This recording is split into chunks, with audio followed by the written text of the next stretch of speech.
आज हम लोग जानेंगे राष्ट्रीय शिक्षा नीति क्या होती है।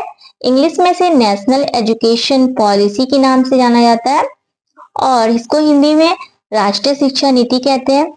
राष्ट्रीय शिक्षा नीति क्यों लाई गई? शिक्षा के क्षेत्र में सुधार करने हेतु सरकार ने बहुत सारे प्रयास किए, बहुत सारी समितियों का गठन किया और इन्हीं समितियों ने जो भी प्रतिवेदन दिए उन प्रतिवेदन को राष्ट्रीय शिक्षा नीति के रूप में प्रस्तुत किया गया। तो चलिए जानते हैं राष्ट्रीय शिक्षा नीति के विषय में। भारत सरकार ने राष्ट्र की समृद्धि में शिक्षा के महत्व को स्वीकार करते हुए इसके विकास की ओर विशेष ध्यान दिया है।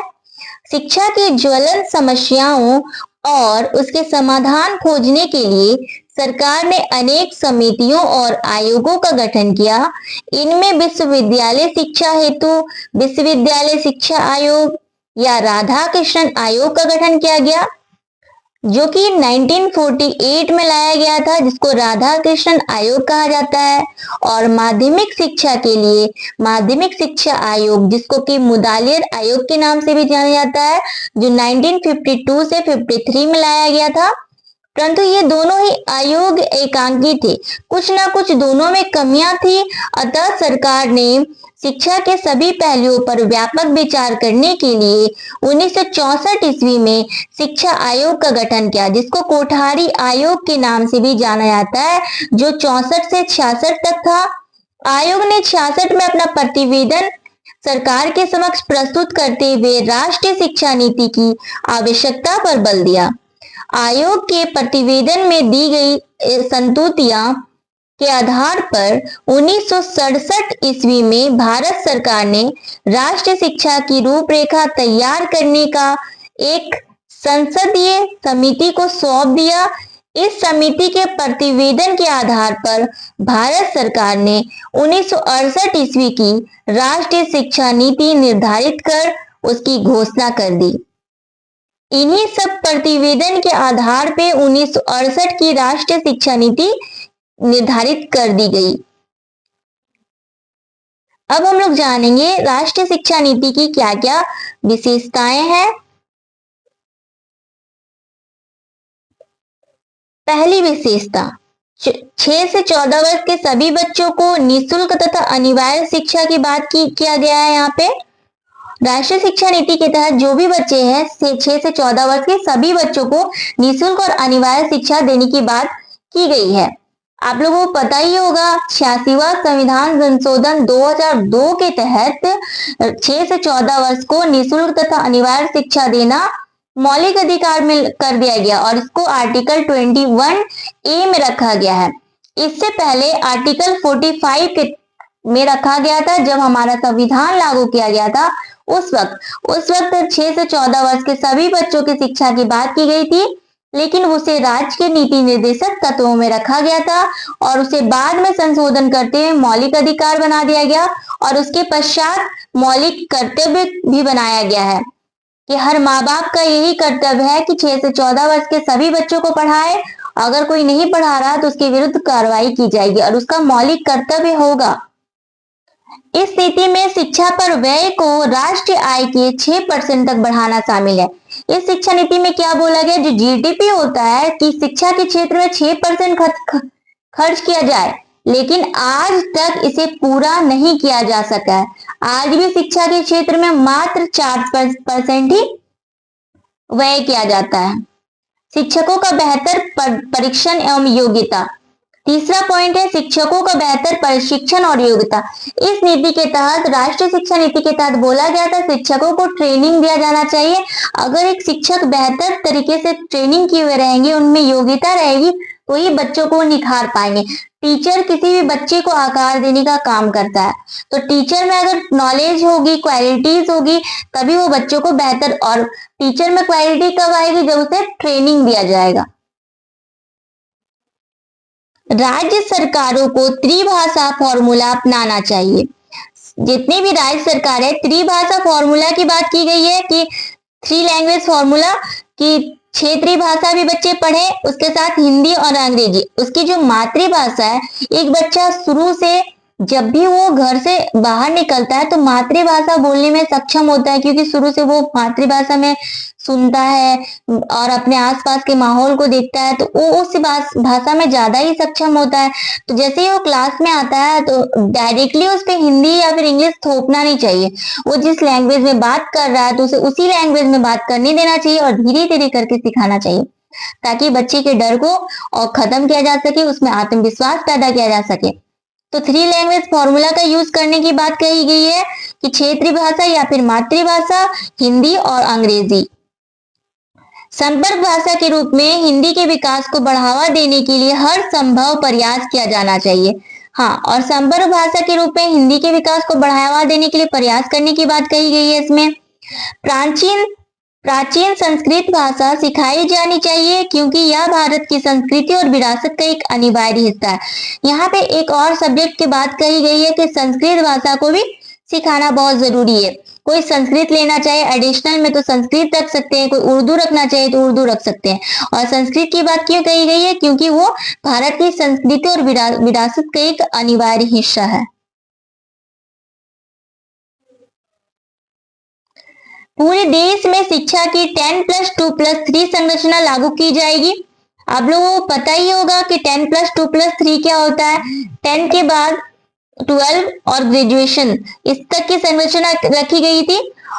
और अभी का जो संरचना है, जो न्यू एजुकेशन पॉलिसी 2020 लाई गई है, उसमें 5+3+4 का प्रावधान किया गया है। फिर है शैक्षिक अवसरों की समानता। इसके तहत बताया गया सारे बच्चे, चाहे वो किसी भी धर्म के हो, जाति के हो, लिंग के हो या फिर कोई भी हो, स्त्री हो, पुरुष हो, सभी को शैक्षिक अवसरों की समानता दी जाएगी। सभी लोग शिक्षा के क्षेत्र में आगे बढ़ेंगे और समान रूप से भागीदार होंगे। विज्ञान और गणित विषय स्कूल के अंत तक समान शिक्षा का अभिन्न अंग होना चाहिए। इसकी बात भी कही गई है कि विज्ञान और जो गणित विषय है उसको स्कूल के अंत तक समान शिक्षा का अभिन्न अंग होना चाहिए। विज्ञान और गणित विषय को भी स्कूल का अभिन्न अंग बनाया जाना चाहिए। माध्यमिक शिक्षा के स्तर पर तकनीकी और व्यावसायिक शिक्षा की सुविधाएं बढ़ाने की आवश्यकता है।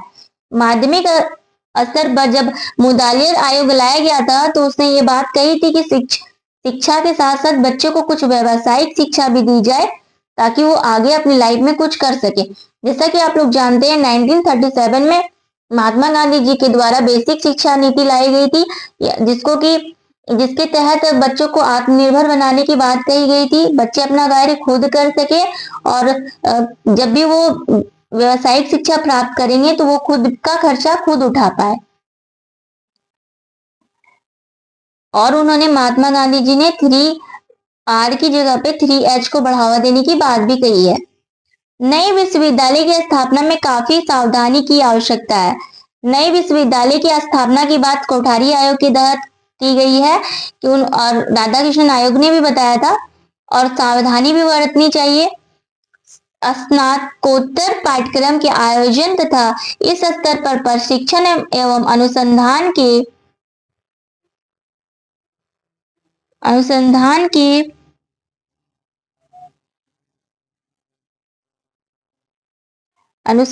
के मानकों में सुधार पर विशेष ध्यान दिया जाना चाहिए।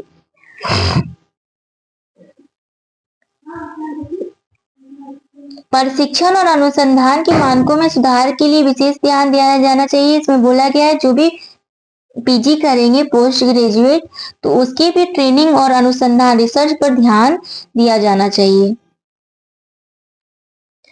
कृषि और उद्योग के लिए शिक्षा के विकास पर विशेष जोर दिया जाना चाहिए। कृषि के लिए भी ध्यान देने की बात कही गई, उद्योग के शिक्षा के लिए भी विशेषकर ध्यान देने की बात कही गई है। पुस्तकों की गुणवत्ता में सुधार किया जाना चाहिए। पुस्तकों की जो गुणवत्ता है उसमें सुधार किया जाना चाहिए।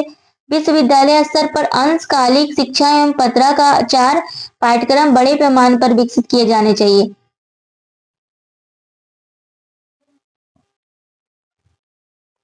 खेलों का बड़े पैमाने पर विकास किया जाना चाहिए। खेल के भी अवसर, क्योंकि खेल के द्वारा भी बच्चे का शारीरिक मानसिक विकास किया जाता है। क्योंकि हर बच्चे पढ़ाई में अच्छे हो ये जरूरी तो नहीं है, इसलिए खेलों का भी बड़े पैमाने पर विकास किया जाना चाहिए। और आज देख रहे हैं खेलों के क्षेत्र में बच्चे कितने आगे बढ़ रहे हैं और हमारे देश को गोल्ड मेडल तक दिखाने का काम भी किया। खेलों में अवसर देने से ही बच्चों के स्तर को और बढ़ाया जा सका है। अल्पसंख्यकों के अधिकारों की रक्षा के लिए ही नहीं बल्कि उनके शैक्षिक हितों को बढ़ावा देने के लिए भी हर संभव प्रयास किया जाना चाहिए। अल्पसंख्यक जो होते हैं उनके अधिकार की रक्षा ही नहीं करनी चाहिए बल्कि उनमें जो शैक्षिक हित है उसको बढ़ावा देने के लिए हर संभव प्रयास किया जाना चाहिए। महिला शिक्षा पर जोर। महिलाओं की शिक्षा पर विशेषकर ध्यान दिया जाना चाहिए कि महिलाएं अगर शिक्षित होंगी, क्योंकि एक महिलाएं जो होती है वो घर परिवार की सबसे मेन सदस्य होती है। अगर महिलाएं शिक्षित होंगी तो वो अपने बच्चों को अच्छे से शिक्षा दे पाएंगी और बच्चे आगे बढ़ पाएंगे और बेहतर कर पाएंगे। इसलिए महिलाओं का शिक्षा होना बहुत ही ज्यादा जरूरी है। घर की जो टीचर होती है वो महिलाएं ही होती है। घर को आगे बढ़ा सकती है, अपनी पीढ़ी को एक नए संस्कार दे सकती है, सारा कुछ महिलाएं कर सकती है। अतः इस प्रकार हम कह सकते हैं कि जो नेशनल एजुकेशन पॉलिसी है उसमें बहुत सारी अच्छी विशेषताएं हैं और जिसका पालन अभी किया जा रहा है। और आप देख सकते हैं कि शिक्षा के क्षेत्र में कितना ज्यादा विकास हुआ, कुछ जो भी कमियां थी और बीच बीच में संशोधन होते रहा है। जैसे कि 1968 में एक पॉलिसी आई तो उसके संशोधन के बाद 1986 में आया, फिर उसके बाद 1992 में उसका रिवाइज फॉर्म लाया गया। तो इसके विषय में हम अगली कक्षा में जानेंगे। उम्मीद करती हूँ आपको ये वीडियो अच्छा लगा होगा। अगर आपको ये वीडियो अच्छा लगा है तो आप कमेंट कर सकते हैं। अगर आपको कोई और सा भी वीडियो देखना हो तो इसके लिए धन्यवाद।